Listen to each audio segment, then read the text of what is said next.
Hivi ni Jacqueline Wolper au yule Jacqueline mwingine ambaye amefungwa China ndio ulianza naye mahusiano? Mahusiano kwa mtu maarufu. Nimeanza na Wolper. Wolper ndo msanii. Mlikutana wapi? Nakumbuka baada ya kuongea nilikutana naye kwenye harusi ya dada yangu. Sister yangu nadhani kulikuwa na ukaribu ambao yuko naye kama usijui urafiki, alimwalika kwenye harusi. Kwenye harusi nilivyoenda, yeye ndo tulionana pale kwenye harusi. Kwa hiyo tulipofika, kumbuka nikutana naye tukasalimiana, tukabadilishana namba, kuna kuongea ndo ikawa hivyo. Mahusiano yenu yalidumu muda gani?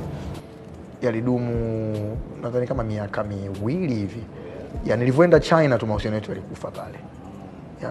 Na Jackie yule mwingine ulikutana naye wapi? Yule nimekutana naye, yani it was something kwa na drama fulani ilikuwepo. Naweza kusema drama ni maisha, kwa sababu ya mimi na Jackie Wolper kutengana. That time ilikuwa alimpata mshikaji mwingine wakati mimi nimesafiri.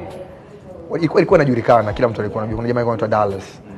Jamaa alimpata. Mimi niko shule kule ndo nimeanza China nini. Niko kule bwana kama miezi 3 4 nini. Mimi bado najua girlfriend wangu yupo kule maarufu. Alikuwa na power zaidi yangu kipindi hicho kwa sababu mimi yeye kwenye movie alikuwa ni tayari. You understand?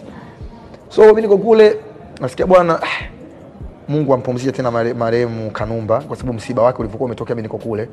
Nasikia bwana mtoto kadondoka pale na X6. See.